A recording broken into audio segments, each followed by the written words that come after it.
on my computer, but I needed to decide on what the positions where the tents are. So here's that little area where I hope people will go and just look at the city, and here's another little area that people will go. We're working with Luminato and Fort York, that down in the dry moats here, people will come and there will be bonfires and storytelling. Hopefully we'll be working with some of the First Nations. Jenny, we went over to the Native Center on Spadina, and it was so cool that Jenny went down and did some women's dance with Nicole. And the female First Nations dancing is terrific. It's pretty beautiful. It's not easy. It's not easy. So here's kind of here's a cross section of our focus that we use. If you for the people who do become creative collaborators, they get access to the story bank on our website, and Jenny has tried her best to associate a visual image of that particular person with the story. Often there are no images whatsoever, so we just have to go with the story and imagine what that person might have looked like. But he's one of my favorite guys, John Norton. Thought he was pretty stylish. You know, he knew how to mix wardrobe really, really well. He would work great in Montreal. And then I found the story of his wife, who was 16 when he was 50. So there you go. See? There was always controversy. And you know, the other thing too, what was it about Joseph Brandt, who was Métis, Métis? No, and then who else? So there were slaves.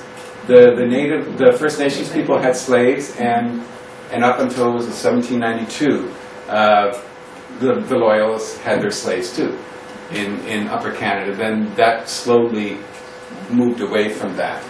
And this is Richard Pierpoint, great hero, amazing guy, was able to get the troops. More work needs to be done on that.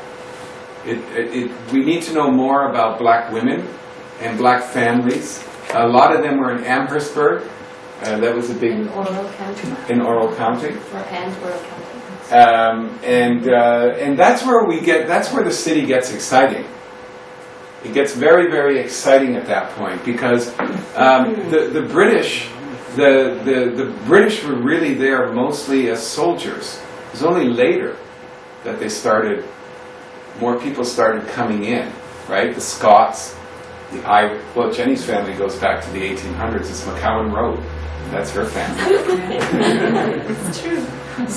So, yeah, so we work with these stories, and again, the elegance, some of the things I said to some of my artist friends who I was encouraging, I said, don't forget, in 1812, right, Sir Isaac Brock, down at, I mean, they were all the officers were very, very well-bred men.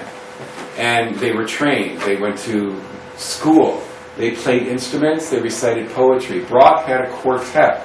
It's like Master and His Commander, that movie that Russell Crowe did. They would get together and have these little jamborees. And these little evenings, these soirees were going on all over. And these are the things that are very interesting to me as an artist, because our culture was being developed back then. And it started moving in different directions. The blacks were singing gospel at that point. So we're also examining the types of music that went on during that Richard Pierpoint was born in Senegal, right? Yeah. Well, everyone was born pretty much in Africa at that point. That was broad. It's not true. That's why I work with you. Disclaimers. So this is the installation creation workshop. As you can see, it's a very pensive, everyone's thinking, everyone's doing stuff. How we work this is, you know, it's always interesting to, I think this came out of the fact that when Jenny and I both decided to move into this world, we figured, well, how do we take what we've been trained in and reapply it?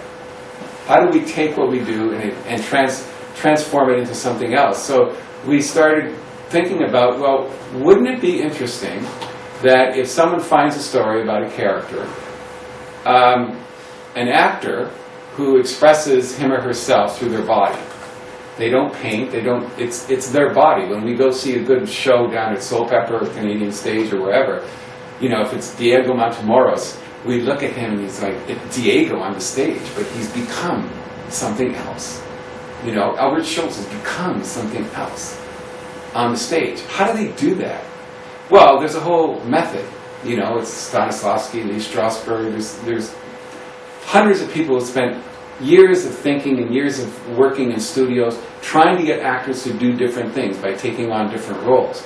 So what we do to a certain degree is take those ideas of actor training and put them in a situation where, rather than the performer who takes that dramatic idea of the character and their story, rather than performing them, they express, we want to run it through the body, we want to run it through the intellect, we want to run it through the understanding and perceptions of the creative collaborator we have. But they're going to take that and they're going to make an installation that is an experience. The same idea of presence and absence. When we go see good Shakespeare, we see someone doing Hamlet.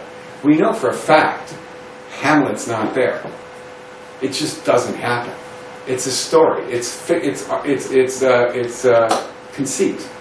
It's not there, but it's so well done that there's presence to it. So there's this kind of dichotomy, this opposition of absence and presence, and it's that tension between the two that makes drama very interesting. And we try to achieve that. We get better at it every time we do this work with the creative collaborators, because the process through which we put everyone gets more and more refined, gets more and more open, gets more and more simple. At first it was difficult. We knew we had an idea of the process, but we weren't sure how to express it. Here is an idea. So we do what we do when we take a story, because in the stories that you'll see in the, for example, if you go to the Canadian biography online, you'll get a story, and there's a drama in there. So we work on finding out what that story is, who those people are, what potentially could have been the drama. Then we deconstruct that into emblems. For example, we use for the last three, we only used 2 sets of emblems. We used sensory emblems and emotional emblems. Now in this one we're using spiritual emblems. And that came from the fact that we had this kind of confluence of you know, probably Presbyterian, Anglican, Episcopalian, I guess, in the States. Then you had Black Southern baptism. You also had First Nation spirituality. There was a very different kind of spirituality that was going on in Toronto because it was much closer knit. There were no reserves back then.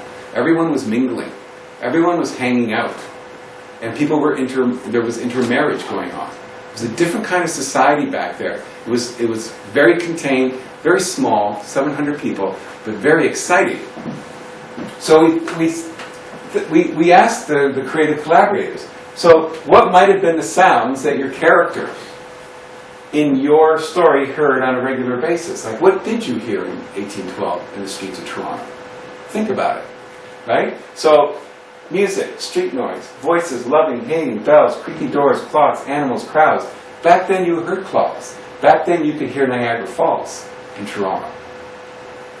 When they had the battle, when they had the engagements of ships on the lakes, whether they be Lake Erie or Lake Ontario, you could hear them in Toronto. Right? War was over there, but it was very close, sonically. Sound is a very, very interesting thing. And that's another thing we look at. The images. What did people see when they opened their door in the morning? Probably a lot of mud on the street, because there were no paved roads, right? Especially when it rained. Magazines, harps, fashion. In Diane Gray's book, women waited with bated breath for 6 months to get a magazine from England and from Paris to know what the fashion was, and to get, patterns, so they could make things. For me, all of that's fascinating, because we do that today. You know, it comes in a different way, your iPhone or your BlackBerry or whatever you're using. But that's how we get people to think beyond just the story, so that the story takes on a little color. Senses. What did people eat? What did they smell? You know, like when you go down to, I mean, I live right downtown, so, and near Fort York there's the abattoir. You can smell that. What did they smell, you know, back then? What did they taste? What did they eat? Well, certain people ate good things, other people ate other things. So we try to think about all of those ideas, and we blend them into the appreciation of the, and this is the most important thing, and this is, talk about some of those, what happened to you when you were researching the stories, and you started connecting the different people. Yeah, I found the stories in different ways because they weren't all in one resource. And obviously finding 200, it's taken a really long time, so I was slowly finding things. And I guess every once in a while I just find, I did the story of a soldier, and then later I was reading some diary, and then I was like, oh, this woman was in love with this man who was in love with this woman who was married to the soldier story that I'd just written. And I was like, this is what his wife was doing at home. And I was like, it was just all of these, like, they're connections that you wouldn't normally put together, but I ended up discovering them just because I've been looking at so many different ways. And then looking at Black history too, I was like, okay, and then I would find, I'm like, oh, and they all owned slaves, and then they got sold, and then they ended up being a part of this movement or that movement, and they're all really becoming connected. Or the story of a one woman who was married to 3 different men, which I didn't discover. I only discovered because I saw her name. I was like, why does this woman's name come up so much? I think that she's this person's wife, and she was always connected with a different man.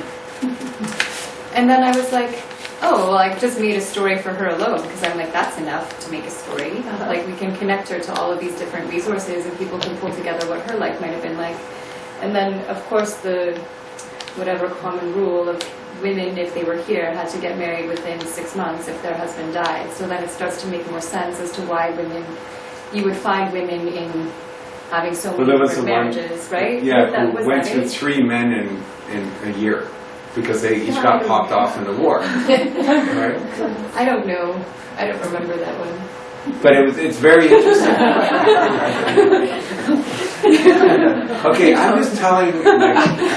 But the thing that's interesting are the relationships, and you know that in your, I mean, I'm sure all of you live in a neighborhood, in a community, and you hear things, right? So that's what's interesting, is hearsay, gossip, all of those types of stuff. Gossip governs a neighborhood. It governs individuals. It governs certainly, you know, movie stars on one level. Yeah, and it comes out, you find, like the other day I wrote a story and I was like, or I didn't write one, I found one, and I was like, oh, this is this woman's daughter, this is what they've done, that's they're connected, this is where she came from. Then all of a sudden I knew more about her home. So there's all these different missing pieces, but within the story bank you end up really finding something more full about past and future, because there are those generations in there, and they're moving around, like people are moving around all the time. So there's connections even over through space.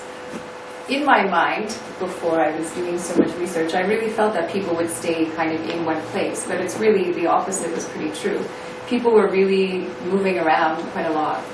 And that's kind of fascinating how, like, to get more land, or because it wasn't safe, or because they needed money, or because they changed their profession, or they lost everything in the war and they decided to shift, or there was a job in Montreal, or the husband got shipped off somewhere else. Like, people moved quite a lot.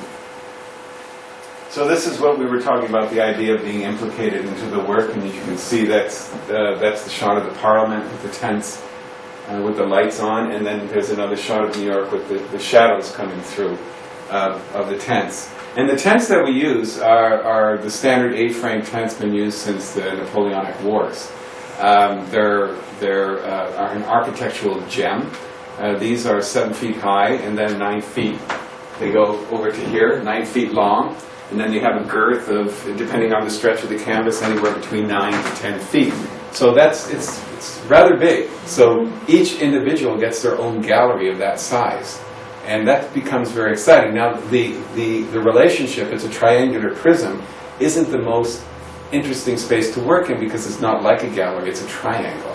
So people begin to find, we give them that constraint, and then begin to find interesting ways to deal with that particular space. So this is kind of our schedule, as you can see. It goes from more or less February all the way to June 21st, and then you have 3 weeks after that, and then it took us about 2 years to get to February 1. And so it takes our work a long time. For those who are familiar perhaps with the works of Jean-Claude and Crystal, though we're not on that level, because our works are big and they take a long time, people often talk about it in that particular light. We have, and then there are just a few more images. This is how the setup, you saw that one, the young man telling us how he puts the tents down. So it's all based on the poles. They're 2x2s that we cut up. We use 4,600 feet of 2x2s in the work. And then the stakes, 200 times 9 is 1,800 stakes we use. And so there's all these quantities of things.